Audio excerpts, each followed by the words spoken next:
Hello class, welcome back बच्चों। बेटा मैं बात कर रहा था कल commercial bank versus central bank, कुछ चर्चा को भी आगे बढ़ाया था मैंने, ठीक है ना। बात वहीं से स्टार्ट करेंगे जहां खत्म की थी बेटा। कंपैरिजन करा रहा था मैं कॉमर्शियल बैंक और सेंट्रल बैंक का। लो प्यारे बच्चों, मेरी बात सुनना शुरू करना। बेटा मैंने कल एक बात बोली थी, 99.99% केसेस में सेंट्रल बैंक कभी भी पब्लिक डीलिंग नहीं करता। बोला था ना मैंने, पब्लिक से डील करने की जिम्मेदारी एक ही बंदे की है, वो बेटा कमर्शियल बैंक है। बेटा मुझे पैसे जमा कराने हो, मैं कमर्शियल बैंक में जाता हूं, वहां अकाउंट खुलवाता हूं, वहां पैसे जमा कराता हूं। मैं पब्लिक का मेंबर हूं, मुझे लोन चाहिए बेटा, मैं कमर्शियल बैंक में जाता हूं, लोन के लिए अप्लाई करता हूं, मुझे लोन कमर्शियल बैंक करता है, ठीक है ना। यानी कि बेटा पब्लिक डीलिंग की जिम्मेदारी 99.99% केसेस में कमर्शियल बैंक की है, ठीक है ना। मैं ऐसा इसलिए बोल रहा हूं, किताबों में तो 100% लिखा होगा, लेकिन मैंने अपनी जिंदगी में एक बार पब्लिक डीलिंग होते हुए देख लिया बेटा, इसलिए मैं 99.99% बोल रहा हूं। आरबीआई कभी पब्लिक डीलिंग नहीं करता, लेकिन इसने एक बार कर ली बेटा, और आपने भी देखी है बेटा वो, ठीक है ना। आप बड़े खुशकिस्मत हो बेटा। डीमोनेटाइजेशन जब हुआ तो बेटा एक डायरेक्शन आई आरबीआई की कि आप क्या कर सकते हो, 31 दिसंबर तक किसी भी कमर्शियल बैंक में जाकर पैसे जमा करा सकते हो, करेंसी चेंज करा सकते हो, आधार कार्ड ले जाना और ब्ला ब्ला ब्ला। लेकिन उन्होंने एक बात बोली, अगर कोई बंदा रह गया 31 दिसंबर तक, तो 1 जनवरी टू 31 मार्च वो आरबीआई में पैसे जमा कर सकता है। पता है आपको ऐसी कुछ डायरेक्शन आई थी, शायद याद नहीं होगा, मैं लॉजिक भी बता देता हूं, इसके पीछे लॉजिक है। 8 नवंबर को अनाउंसमेंट हुई डीमोनेटाइजेशन की। मैं बोलता हूं बेटा 5 नवंबर को कोई इंसान 3 महीने का वीजा लगवाकर अमेरिका चला गया, वो आएगा बेटा 5 फरवरी को, ठीक है जी। पीछे से 3 दिन के बाद डीमोनेटाइजेशन आपने अनाउंस कर दिया, और आपने कह दिया, अगर आपने कह दिया होता कि 31 दिसंबर के बाद तो हम ओल्ड करेंसी एक्सेप्ट ही नहीं करने वाले, तो बेटा उस बेचारे का क्या दोष, उसकी क्या गलती, उसके तो घर में 500 1000 के नोट पड़े थे। तो आपने इतना स्ट्रिक्ट होके नहीं बोला ये बात, आपने बोला ठीक है अगर आप इंडिया में अवेलेबल हैं तो 31 दिसंबर तक करेंसी जमा करा दो कमर्शियल बैंक में। आप अवेलेबल नहीं है या किसी कारण की वजह से आप जमा नहीं करा पाए, तो आरबीआई में जमा करा सकते हो 31 मार्च तक। तो पहली बार मैंने देखा कि आरबीआई पब्लिक डीलिंग भी करता है। समझ आई बात? इतनी बात ओके हुई, बढ़े आगे। लो एक और चर्चा को आगे बढ़ाते हैं बेटा। एक बड़े काम की बात सुनना प्यारे बच्चों, ये बड़े मजेदार बात है और मुझे बहुत मजा आता है ऐसे बच्चों को फंसाने में। RBI reserve bank of India क्या है, सेंट्रल बैंक या सेंट्रल बैंक ऑफ इंडिया? मजा ही आ जाए बस बेटा मेरे प्यारे बच्चों।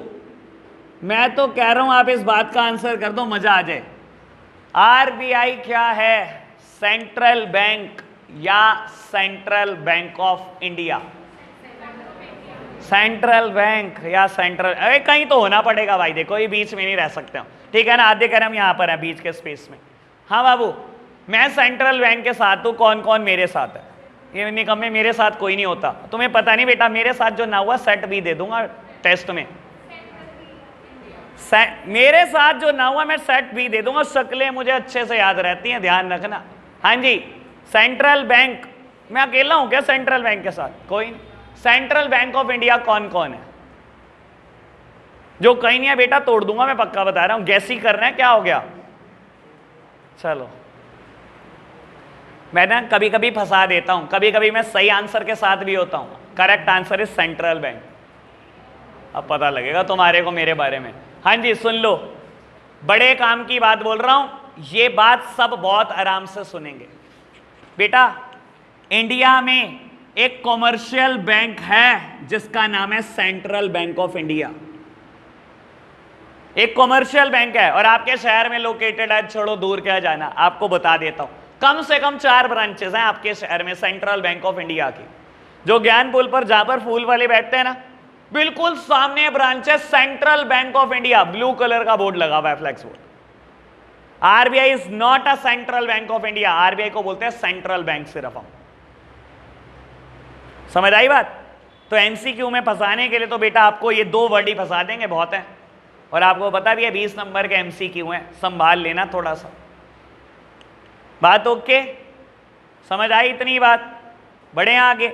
चलो प्यारे बच्चों, अभी चर्चा को और आगे बढ़ाते हैं। अभी थोड़ी देर के लिए सेंट्रल बैंक को हटा देते हैं, बात करते हैं कॉमर्शियल बैंक की। बस और बस कॉमर्शियल बैंक की बात करते हैं। बेटा कॉमर्शियल बैंक वही जो पब्लिक डीलिंग करता है, ठीक है ना, जो आपके पैसे जमा करता है, जो लोन करता है। अच्छा, कॉमर्शियल बैंक की मेन कमाई क्या है? इंटरेस्ट, ब्याज, लोन, यही मेन कमाई है। लो समझाने के लिए एक बात बोलता हूं बेटा, आप एक पर्सन हो, आपने कॉमर्शियल बैंक में अकाउंट खुलवाया, 1 लाख रुपए जमा करा दिए, ठीक है। कॉमर्शियल बैंक ने प्रॉमिस करा कि मैं आपको साल का 3% ब्याज दूंगा। आपने 1 लाख जमा कराए हैं, मैं आपको 3% ब्याज दूंगा, यानी कि 1 साल के बाद 3000 रुपए ब्याज के दे दूंगा, ठीक है। ये 1 लाख बैंक के पास आए, बैंक ने आज ही लोन कर दिया 1 लाख रुपए का। कितने परसेंट पे? 9% पे। 1 साल के बाद उससे लेगा 9000, आपको देगा 3000। ये बैंक की कमाई है 6% नेट में। और मैंने तो एक एग्जांपल दिया 9%, बैंक तो 10, 11, 12, 13, 14, 16% तक लोन देता है। तो 3% देगा सिर्फ आपको आपके डिपॉजिट पे, और उधर से 16% कमाता है भाई। मैं एवरेजली बोलता हूं बैंक 7-8% तो कमाता ही कमाता होता है लोन पर, 7-8%। आप ये सोचो, एक छोटी छोटी ब्रांच के बताऊं कितने कितने के लोन होते हैं? 100 करोड़।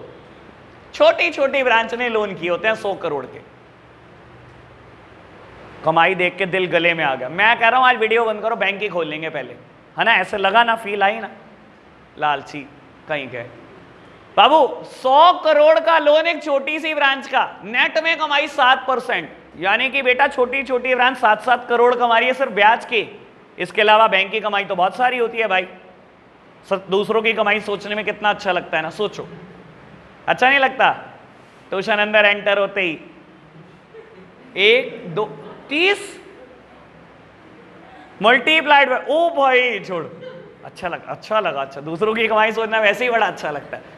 बैंक की कमाई सोचो, मेरी छोड़ दो बेटा। हाँ जी, 7 करोड़ ब्याज के भाई। बाकी वो और कोई काम ही नहीं करता क्या बैंक? लोकर फैसिलिटी, लोकर रेंट पे देता है क्या? डिमांड ड्राफ्ट बनाता है, चेकबुक के charges, SMS charges, demand draft की कमीशन, करंट अकाउंट मेंटेन करने के चार्जेस, अरे पता नहीं कितने दुनिया भर के तो चार्जेस। तो भाई यानी कि 10-10, 15-15 करोड़ छेद लेते हैं बेटा एक साल के, करोड़ रुपए महीना कमा रहे हैं ये तो छोटी छोटी ब्रांच। बड़ों की तो बात ही भूल जाओ, ठीक है ना। अंशिका कह रही आप भी तो कमा रहे हो यार, तो दुआ कर यार, तू दुआ क्यों नहीं कर रही, ठीक है ना, वो दिन दूर नहीं, ठीक है ना बाबू। जिसको सिग्नेचर चाहिए आज ही ले लेना, फिर मैं बड़ा आदमी हो जाऊंगा, आप लाइन में लग के लोगे, मुझे अच्छा नहीं लगेगा, ठीक है ना। हाँ, मैं बड़ा आदमी होने वाला हूं आपकी दुआओं से, ठीक है जी। चलो बेटा, बात, इतना गुस्सा ठीक नहीं पार्थ भाई। चलो जी बेटा, बात करते हैं कॉमर्शियल बैंक की। लो प्यारे बच्चों, बात करते हैं कॉमर्शियल बैंक की। आपने मुझे बताया कि बेटा कॉमर्शियल बैंक की मेन कमाई है ब्याज। बेटा आएंगे, ब्याज पे बहुत चर्चा करनी है, लेकिन एक बात को समझो बेटा, बैंक जब लोन देता है तो कोई भी बैंक को लोन देने के लिए बेटा पहले डिपॉजिट चाहिए। घर से तो कोई बैंक नहीं लाता ना बेटा, जो आप जमा करते हो वही तो लोन देता है बेटा। तो पहले बात करेंगे कि बैंक डिपॉजिट कैसे एक्सेप्ट करता है, ठीक है जी। तो हमारा कॉमर्शियल बैंक का पहला फंक्शन स्टार्ट हो रहा है। मैं कॉमर्शियल बैंक के फंक्शन करा रहा हूं हमारे कोर्स में बेटा, सेंट्रल बैंक के फंक्शन क्लास 12th में बेटा, ठीक है जी। हमारे कोर्स में सिर्फ कॉमर्शियल बैंक के फंक्शन है। तो बेटा बैंक का पहला फंक्शन है acceptance of deposits. Acceptance of deposits, bank का पहला काम है बेटा आपके डिपॉजिट एक्सेप्ट करना। और बेटा बैंक कोई 1 या 2 तरीकों से डिपॉजिट एक्सेप्ट नहीं करता, बैंक 5 तरीकों से डिपॉजिट एक्सेप्ट करता है। बेटा आराम से बढ़ेंगे इन चीजों की तरफ, कंपेयर करके चलेंगे। Saving account, current account, FD, जिसको आप प्यार से बोलते हो एफडी, लेकिन वैसे इसका नाम होता है फिक्स्ड डिपॉजिट। आरडी, प्यार से बोलते हैं बेटा, वैसे नाम होता है recurring deposits. And last one is MODS. बेटा ऐसा हो सकता है हमने इनके नाम कभी ना कभी पढ़े हो, ठीक है ना, लेकिन वैसे एक बात बता देता हूं, मोस्ट ऑफ द बच्चे तो डिफरेंस नहीं जानते, एक बात। दूसरी बात, आप तो 11th क्लास में हो, मैं तो पोस्ट ग्रेजुएट कर रहे हुए बच्चों से पूछ लूं तो उनको नहीं पता होता। पूछ के देख लेना अपने बड़े भाई बहनों से बेटा, जो मेरे पास ना पढ़े हो, क्या होता है करंट अकाउंट की क्वालिटी। अगर बता दे तो जो मर्जी जो कहोगे वो हार जाऊंगा बेटा, बता नहीं सकता। मुझे बहुत अच्छे से पता है बेटा, पेन स्लिप भरवाने के लिए खड़े होते हैं। मैं बैंक जाता हूं कभी भी, पोस्ट ग्रेजुएट करे हुए पर्सन, एमकॉम करी हुई, वो भी कॉमर्स में पोस्ट ग्रेजुएट, भैया फॉर्म भरना सिखाना। अरे पेन स्लिप नहीं भरनी आती और तो क्या ही बोलूं, बताओ क्या बैंक के बारे में जानते हो। तो बेटा आज वर्चुअली पूरा बैंक घूम के आना है, आज और कल सारे बैंक पे चर्चा करनी है, बैंक की कोई बात नहीं छोड़नी, सारी कमाई निकाल लो बेटा आज बैंक की। लो जी प्यारे बच्चों, तो बैंक क्या करता है, डिपॉजिट एक्सेप्ट करता है बेटा, ठीक है जी, 5 तरीकों से। चाहे सेविंग अकाउंट खुलवा लो, चाहे करंट अकाउंट, चाहे एफडी, चाहे आरडी, चाहे एमओडीएस। धीरे धीरे फीचर पढ़ेंगे, पहले इन दोनों को कंपेयर करेंगे। बेटा सेविंग अकाउंट कौन खुलवा सकता है, बेटा हाउस होल्ड्स। एक हाउस होल्ड, एक इंडिविजुअल सेविंग अकाउंट खुलवा सकता है, ठीक है ना, और छोटे छोटे पैसे इसमें जमा कर सकता है। लेकिन बेटा एक बिजनेस फर्म करंट अकाउंट ही खुलवाती है। समझने के लिए एक बात बोलता हूं बेटा, गवर्नमेंट ने बोला कि इंडिविजुअल का सिर्फ सेविंग अकाउंट हो सकता है, ठीक है ना, जिसने पिछला नहीं पढ़ा लेकिन नाम सुने होंगे। बेटा पार्टनरशिप का सेविंग अकाउंट हो सकता है क्या, नहीं, सिर्फ इंडिविजुअल का हो सकता है। कंपनी का हो सकता है क्या सेविंग अकाउंट, नहीं, सिर्फ इंडिविजुअल का हो सकता है सेविंग अकाउंट। आपने अगर बिजनेस करना है तो आपके पास करंट अकाउंट होगा, यानी कि कंपनी के पास करंट अकाउंट होगा, पार्टनरशिप फर्म के पास करंट अकाउंट होगा। तब क्या होगा, अगर मैं एक इंडिविजुअल हूं और मैं बिजनेस कर रहा हूं, बेटा मेरे दोनों अकाउंट हो सकते हैं। मेरा सेविंग अकाउंट भी हो सकता है पैसे जमा करने जोड़ने के लिए, और क्योंकि मैं बिजनेस कर रहा हूं तो मेरे पास करंट अकाउंट भी पक्का होगा। हाँ, individual is having both account, a saving account and a current account. लेकिन बेटा सेविंग अकाउंट कभी भी किसी कंपनी या पार्टनरशिप फर्म का नहीं हो सकता, ये सिर्फ हमेशा एक इंडिविजुअल का हो सकता है। कोई दिक्कत तो नहीं प्यारे बच्चों, इतनी बात समझ आई, बढ़े आगे। बेटा जब आप सेविंग अकाउंट खुलवाते हो तो बैंक आपको ब्याज देता है, जनरली ये ब्याज 3% साल की होती है। बेटा देखो मैं कोई एक्सेप्शन की बात नहीं करूंगा, मैं अगर एक्सेप्शन की बात करनी शुरू कर दूं ना तो आपको इतनी नॉलेज नहीं होगी जितना मैं बता दूंगा। सारे सरकारी बैंक 3% साल की ब्याज देते हैं, मैं सरकारी बैंक की बात कर रहा हूं। अगर आप प्राइवेट बैंक में चले जाओगे तो कोटक महिंद्रा बैंक लालच देने के लिए कहता है मेरे पास सेविंग अकाउंट खुलवा लो, 4% ब्याज ले जाओ। एक बैंक है डीसीबी, आपके सिटी में अंबाला रोड पर डीसीबी बैंक, वो बोलता है मेरे पास सेविंग अकाउंट खुलवा लो, 5% ब्याज दूंगा। यस बैंक बोलता है मेरे पास अकाउंट खुलवा लो, 6% ब्याज दूंगा सेविंग में। तो बेटा मैं एक्सेप्शन की बात नहीं कर रहा हूं, मैं वो बात कर रहा हूं जो जनरल बात है। जनरली हर बैंक साल भर की ब्याज 3% देता है। कोई दिक्कत तो नहीं प्यारे बच्चों, बढ़े आगे, ठीक है जी। बाबू बैंक की चर्चा हमारे से ज्यादा कोई बता नहीं सकता, मैं रीजन भी बता देता हूं, बैंकों के अकाउंट ऑडिट करता हूं, ठीक है ना, तो सारा दिन यहीं पड़े रहते हैं बेटा, ये थोड़ी बताएगा हमारे से बेटर कोई, यहां तो हम है बस बेटा। चलो जी बेटा, what about current account. Current account में कोई ब्याज नहीं मिलता, कोई ब्याज नहीं मिलता, बल्कि करंट अकाउंट अगर आपने बैंक में खुलवा लिया तो बैंक कहता है लाओ मुझे चार्जेस दो करंट अकाउंट खोलने के। ओ भाई साहब, एक तो हम पैसे जमा करेंगे, एक चार्जेस देंगे, और तू ब्याज भी नहीं देगा। बेटा रीजन है ना इस बात का, अभी समझ में आएगा, हर बात लॉजिकल है, लिंक्ड है बेटा। चलो सुनते चलो, क्यों बेटा ऐसा क्यों। देखो बेटा अगर आप सेविंग अकाउंट खुलवाते हो तो बेटा पैसा जमा कराने की भी लिमिट है और नंबर ऑफ ट्रांजैक्शन की भी लिमिट है। सुन लेना बहुत आराम से। मैंने सेविंग अकाउंट खुलवाया, आज मेरे पास कोई चेक आया, मैंने सेविंग अकाउंट में सुबह जाकर बैंक में लगवा दिया, ठीक है बेटा। सेविंग अकाउंट में ना आप एक दिन में 1-2 ट्रांजैक्शन कर सकते हो बस, इससे ज्यादा अलाउड नहीं होती। ये थोड़ी बैंक में ही पड़ा रहूंगा सुबह से शाम, हर 5 मिनट बाद कहूंगा बैंक 100 रुपए निकालने सेविंग अकाउंट से। बैंक तो दुखी हो जाएगा भाई, ये तो अलग ही परेशान करने आ गया। उन्होंने कहा ना 1000-2000 इकट्ठे निकाल ले, क्या 100 करके निकाल रहा है, ठीक है ना बेटा। तो सेविंग अकाउंट में नंबर ऑफ ट्रांजैक्शन की लिमिट होती है, पहली बात। दूसरी बात, अमाउंट डिपॉजिट कराने की भी लिमिट होती है बेटा। सेविंग अकाउंट में कितने भी पैसे जमा करा सकते हैं क्या?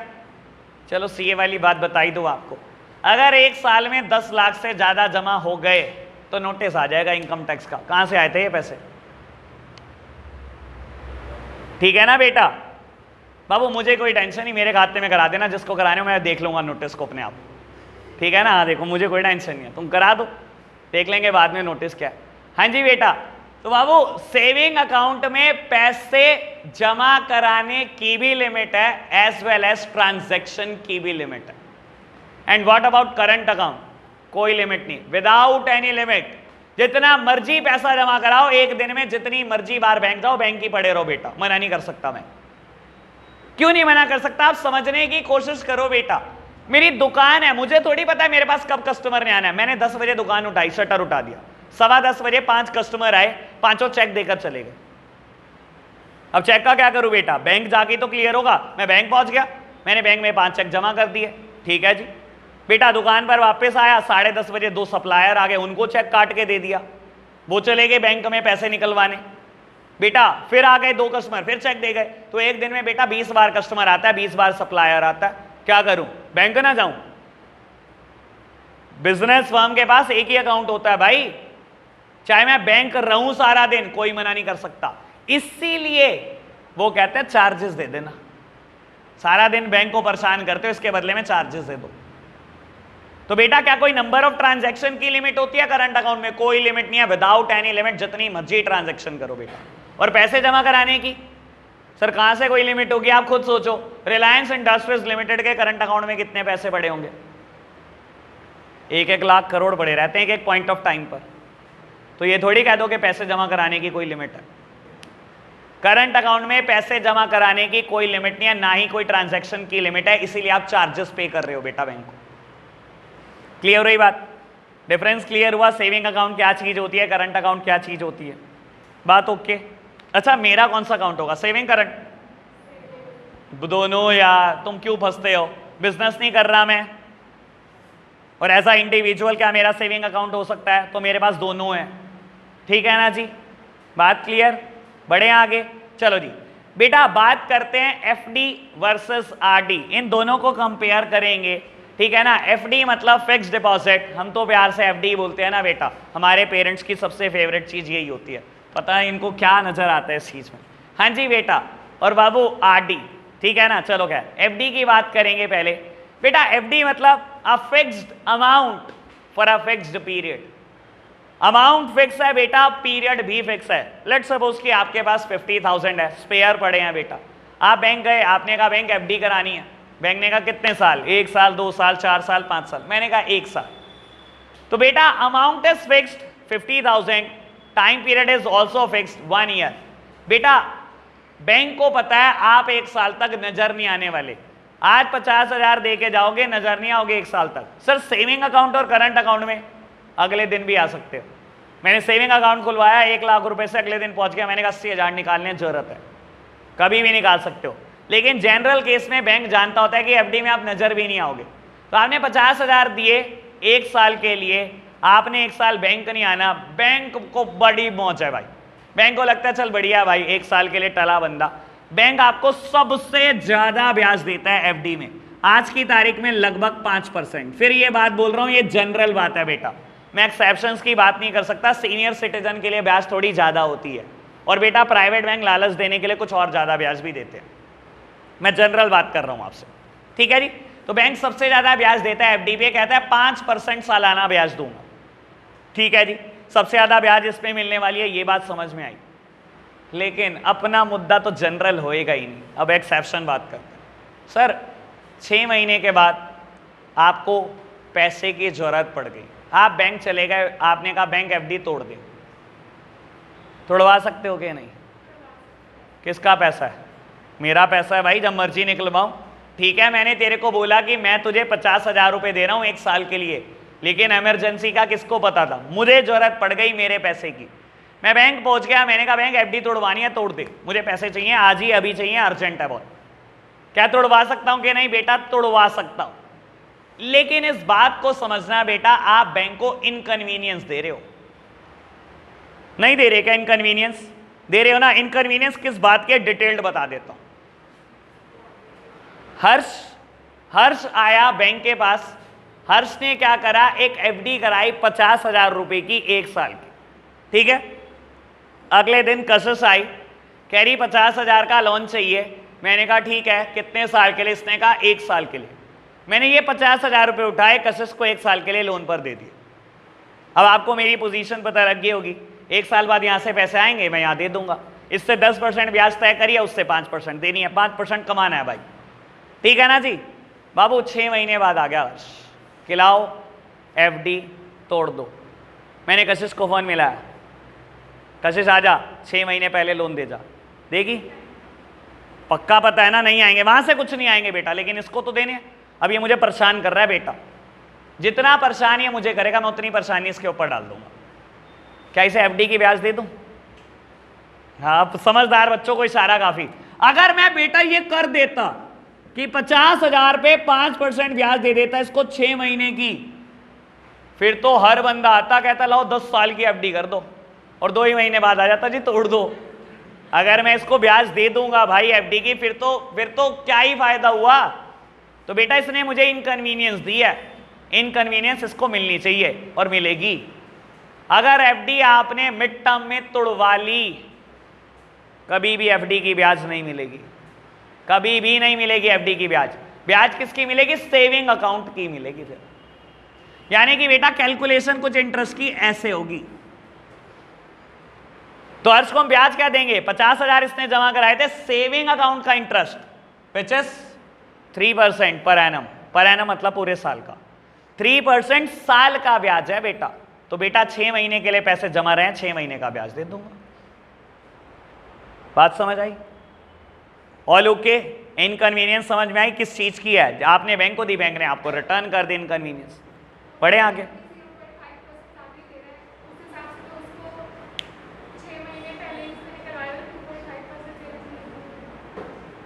2.5% देने चाहिए थे। अगर आप नेट में देखोगे तो मैं तो 1.5% दे रहा हूं,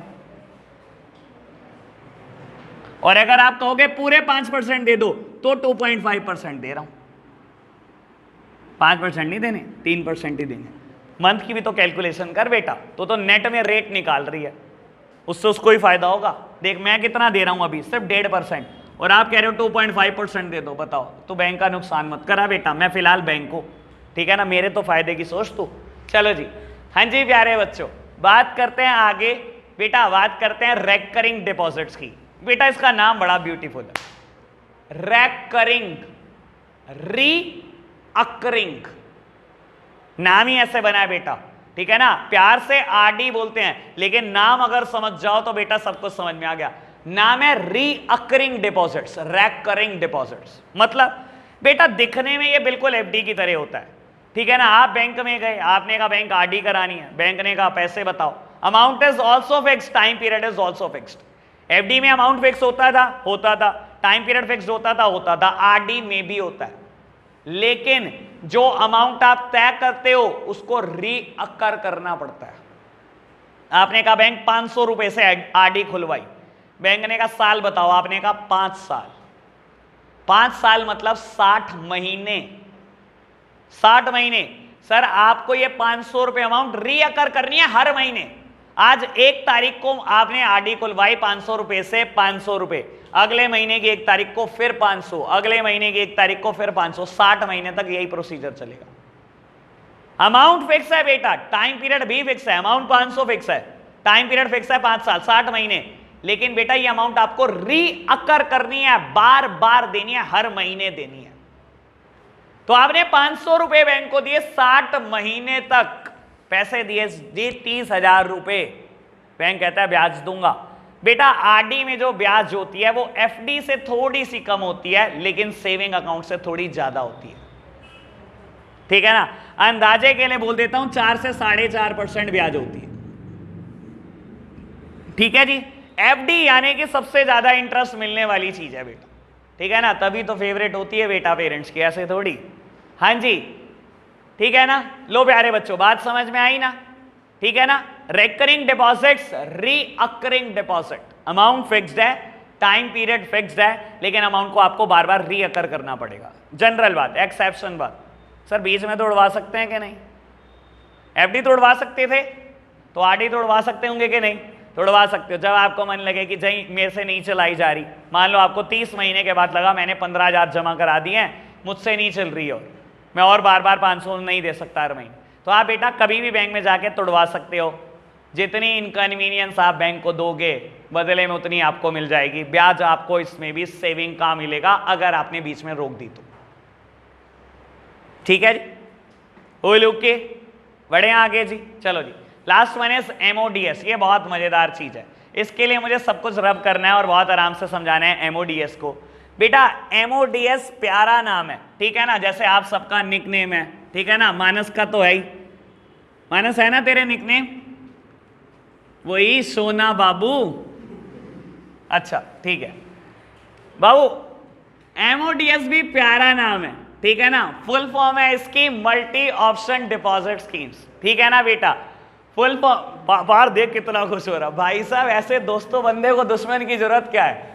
लो जी बेटा, एमओडीएस फुल फॉर्म क्या है? Multi option deposit scheme.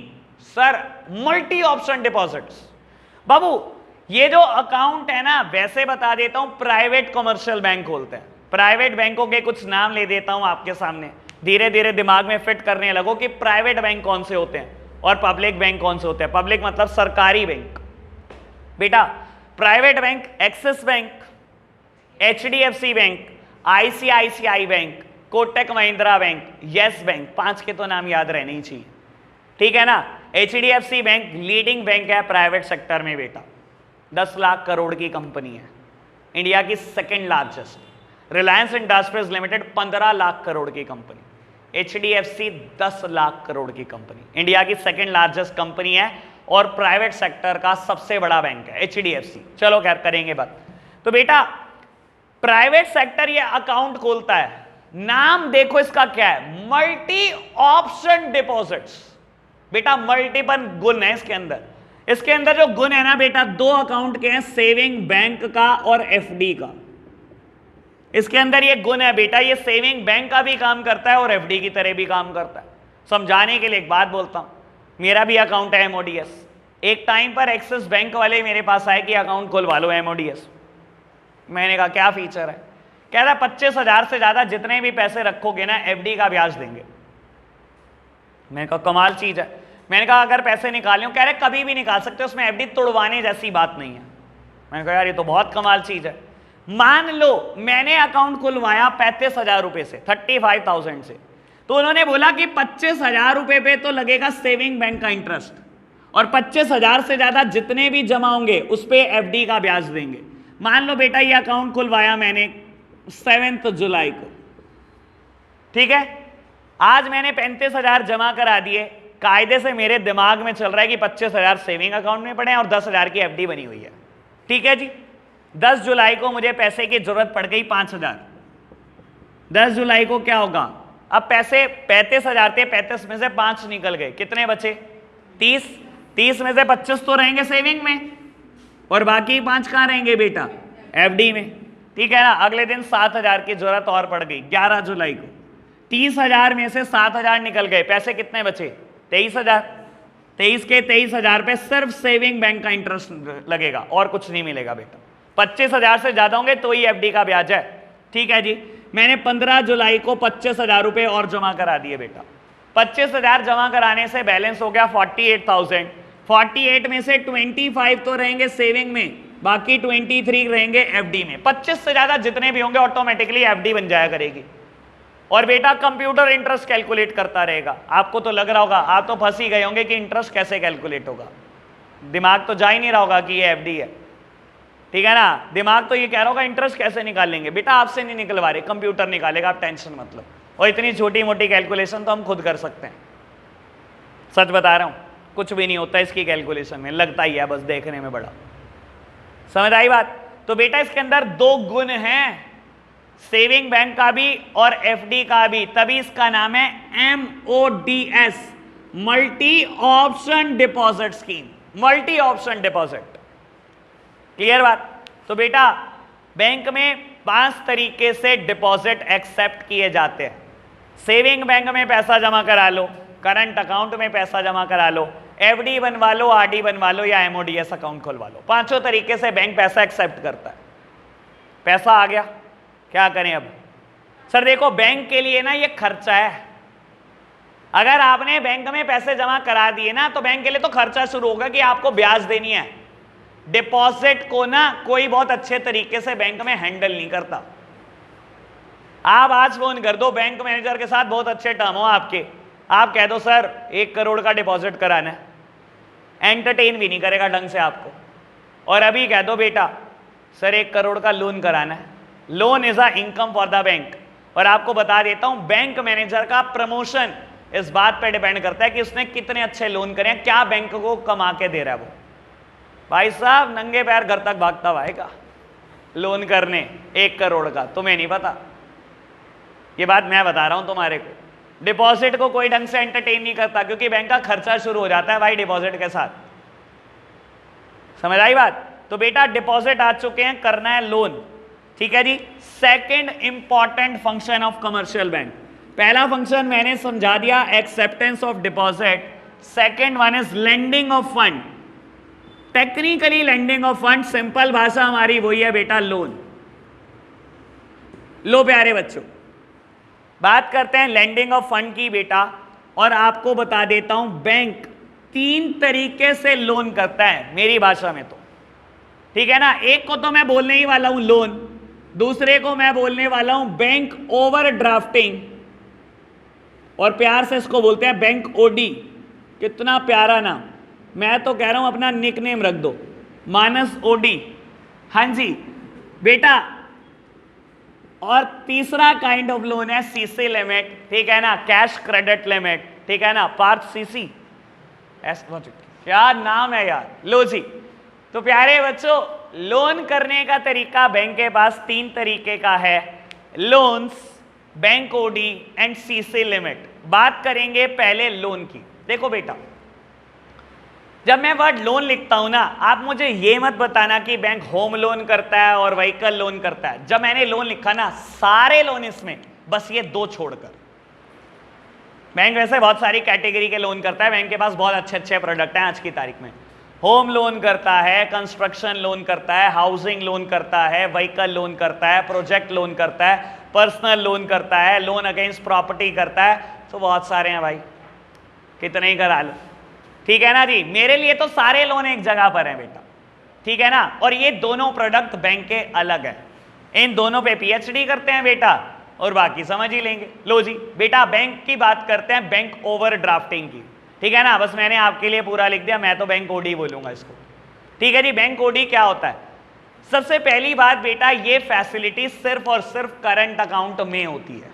समझाने के लिए एक बात बोलता हूं, आपकी कोई फर्म है बेटा XYZ प्राइवेट लिमिटेड, ठीक है जी, एक कंपनी XYZ प्राइवेट लिमिटेड, 20 साल से एक बैंक में अकाउंट है आपका, कोई भी बैंक का नाम ले लो, लेट्स सपोज पंजाब नेशनल बैंक, 20 साल से करोड़ों में ट्रांजैक्शन है, करोड़ों में, और हर साल की करोड़ों में ट्रांजैक्शन है। करंट अकाउंट चल रहा है बहुत अच्छा, हर बैंक का एम्प्लॉय जानता है आपको, बहुत अच्छी रेप्यूटेशन है आपकी मार्केट में, बहुत बढ़िया। एक दिन क्या हुआ बेटा, बहुत सारे सप्लायर्स को आपने पेमेंट करना था। लेट्स सपोज की कोविड के तुरंत बाद दुकान खुलती है, बहुत सारे सप्लायर दुकान पे लाइन लगा के खड़े हैं और आप चेक काट के दे रहे हो सबको धड़ाधड़ कि निकलवा लो अपने पैसे निकलवा लो, ठीक है। आपको दिमाग में भी नहीं है कि बैलेंस कितना है, आपने बहुत सारी दुनिया को चेक काट के दे दी, ठीक है। जब लास्ट चेक बैंक में प्रेजेंट हुआ, लेट्स सपोज 3:30 बजे, तो आपके बैंक में बैलेंस बचा था सिर्फ 20,000 रुपए, और चेक आपने काट के दिया हुआ है 1 लाख रुपए का। पहुंच गया भाई साहब पर्सन, चेक दे दिया उसने, बैंक एम्प्लॉय को, टेलर को चेक दे दिया। बाबू अगर मैं नॉर्म्स की बात करूं, लीगली बात करूं, इस चेक को डिसऑनर हो जाना चाहिए, ठीक है ना, जिसको आप बाउंस बोलते हो प्यार से। हम बाउंस नहीं बोलते कभी भी, हम टेक्निकल भाषा का यूज करते हैं, डिसऑनर। बाउंस हो जाना चाहिए ना चेक को आपकी भाषा में, तो क्योंकि पैसे नहीं है। 1 लाख रुपए का चेक है और 20,000 रुपए उसके अकाउंट में शो कर रहे हैं। बेटा देखो लीगल तरीका यही है कि डिसऑनर हो जाना चाहिए, लेकिन बैंक एम्प्लॉय को आपकी रेप्यूटेशन का ध्यान है बहुत अच्छे से। उसने सोचा कि अगर मैं आज इस चेक को डिसऑनर कर दूंगा ना तो इसकी रेप्यूटेशन पे फर्क पड़ जाएगा। ये क्या सोचेगा कस्टमर, इसका सप्लायर, किसके खाते में 1 लाख रुपए भी नहीं होते, वैसे इतनी बड़ी हस्ती है ये, इसकी रेप्यूटेशन कहीं ना कहीं इसकी नजर में गिर जाएगी। उसने 1 लाख रुपए निकाले और दे दिए। कितने पैसे थे? सिर्फ 20,000 खाते में। सर इसी को बोलते हैं बैंक ओवरड्राफ्टिंग। अकाउंट में पैसा 20,000 है, निकालने दे रहा है आपको 1 लाख, ये 80,000 रुपए का a kind of loan on you. एक तरीके का लोन ही तो हुआ बेटा आपके ऊपर। और क्या करना है बेटा बैंक एम्प्लॉय ने? अगले ही मिनट फोन घुमा देना, सर क्या करते हो, बैलेंस भी नहीं चेक करा, लाख का चेक काट के दे दिया आपने, फिलहाल मैंने ऑनर कर दिया है, आप जमा करा देना कल बैंक में आकर। तो बेटा ये 80,000 रुपए की ओवर ड्राफ्टिंग है, ये आपके ऊपर लोन है और ब्याज के साथ बैंक लेता है। और आपको भी पता है देखो ब्याज कुछ खास नहीं बैठेगी। अगर आप साल का 12% भी ब्याज लेते हो ना तो एक दिन का कितना होगा? अरे कितना बैठेगा आप समझ लो ना, 40-50 रुपए ले लियो भाई, क्या उसके लिए क्या फर्क पड़ना है, उसकी इज्जत बच गई, ये बहुत अच्छी बात है। एक बात। दूसरी बात बेटा, डिसऑनर ना करने की एक दूसरी वजह भी है, खाली आपकी रेप्यूटेशन दिमाग में नहीं है, एक और वजह भी है। सर आज की तारीख में अगर आपका चेक डिसऑनर हो जाता है तो 3 महीने तक की जेल हो सकती है। आपको पता है किसी को? इंडिया में लॉ है, अगर आपका चेक डिसऑनर हो गया तो कोर्ट के पास 3 ऑप्शन होते हैं। या तो आपसे अमाउंट निकलवाए विद ब्याज। सप्लायर को के पास 1 लाख का चेक है, बैंक ने क्या करा, डिसऑनर कर दिया चेक को, डिसऑनर पे लिख कर दे दिया due to the insufficiency of fund, ये चेक को हम डिसऑनर कर रहे हैं। सप्लायर ने उठाकर केस कर दिया आपके ऊपर। कोर्ट के पास 3 ऑप्शन है, या तो उसके 1 लाख रुपए दिलवा दे विद इंटरेस्ट, ये कोर्ट की मर्जी होगी, डिस्क्रिशन कोर्ट की है। दूसरा ऑप्शन है 3 महीने के लिए आपको जेल डाल दे। तीसरा ऑप्शन है पैसे भी दे दे विद इंटरेस्ट और 3 महीने की जेल। तो सर ऐसा रिस्क कौन लेगा? बैंक एम्प्लॉय बहुत हद तक बचा रहा है आपको। अगर आपका चेक ऑनर कर रहा है ना बेटा तो आपके ऊपर एहसान ही कर रहा है वो आज की तारीख में। समझ में आया ओवर ड्राफ्टिंग क्या चीज होती है? बात क्लियर है ना बैंक ओवर ड्राफ्टिंग के? बढ़े आगे बेटा, अब कंपेयर करेंगे लोन वर्सेस सीसी लिमिट। पहले बात करते हैं लोन की। बाबू समझने की कोशिश करना है इसको। आप बैंक गए, कहानी बताऊंगा बेटा, कहानी सुनाने में वैसे ही मजा आता है। क्या चलो एक काम करते हैं, इसको कल करते हैं, एक एक्स्ट्रा बात बताता हूं, एक एक्स्ट्रा बात बताता हूं, इसको कल करेंगे। कल एक फ्रॉड का डिस्कशन किया था। हाँ यही तो सुनना है बाबू, और किस लिए आते हो मेरे पास? तो शक्लें देखो भाई साहब, चेहरे ही खिल उठे, ये तो समझ ही नहीं आ रहा था जैसे। हाँ जी बाबू, ये खैर मैंने पहले भी बताया हुआ है आपको ऑनलाइन बैच में 11th क्लास को।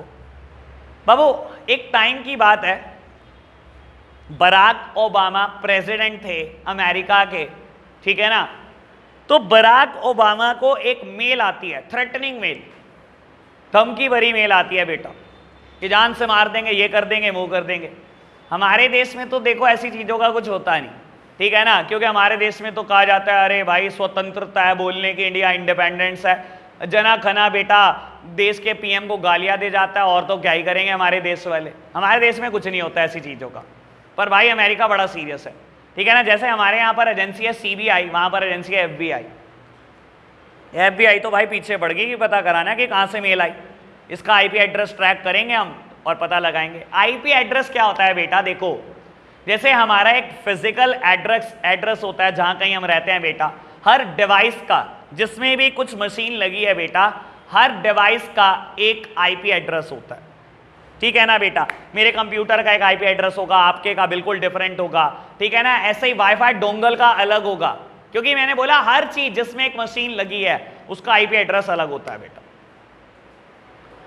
भाई साहब FBI पीछे पड़ी रही, 1 महीने बाद पता लगा कि ये मेल भेजी थी फ्रिज ने, किसी रेफ्रिजरेटर ने।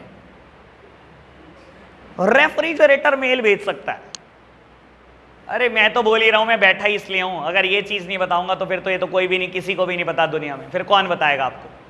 बेटा अमेरिका में जो फ्रिज चलते हैं ना, वो कोई नॉर्मल फ्रिज नहीं होते बेटा, सबके अंदर कंप्यूटर सिस्टम लगा है।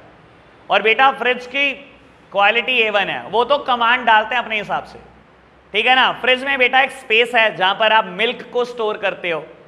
उन्होंने कमांड डाली हुई है कि जैसे ही मिल्क 1 लीटर से कम रह जाए, 2 लीटर मिल्क ऑर्डर हो जाए वॉलमार्ट को। कोई कुछ नहीं करता वहां पर, जंग लगते हैं बेटा इंसानों को, ठीक है ना। तो बाबू जैसे ही मिल्क की क्वांटिटी, आप तो उस स्पेस से मिल्क निकाल रहे हो, मिल्क कंज्यूम कर रहे हो, जैसे ही वो 1 लीटर से कम रह जाएगा, ऑटोमेटिकली वॉलमार्ट को मेल जाएगी बेटा, और वहां से 2 लीटर मिल्क आपके घर पर आ जाएगा। ऐसे ही फ्रूट का स्पेस है बेटा, फ्रूट बास्केट है बेटा फ्रिज के अंदर, वहां पर है बेटा अगर फ्रूट की क्वांटिटी 3 kg से कम रह जाए तो 1 kg कुछ भी फ्रूट ऑर्डर हो जाए, या 1 डजन बनानास ऑर्डर हो जाए, या बेटा ग्रेप्स ऑर्डर हो जाए, तो बेटा ऐसी चीजें ऑर्डर हो जाती हैं, ऐसी मेल्स जाती हैं। तो किसी हैकर ने क्या करा, किसी के रेफ्रिजरेटर को हैक करा और उसके IP एड्रेस से मेल भेज दी। समझ सकते हो भाई टेक्नोलॉजी कहां जा रही है, रेफ्रिजरेटर मेल भेजने लगे। ठीक है जी, चलो आज के लिए इतना ही रखते हैं बच्चों, बाय बाय।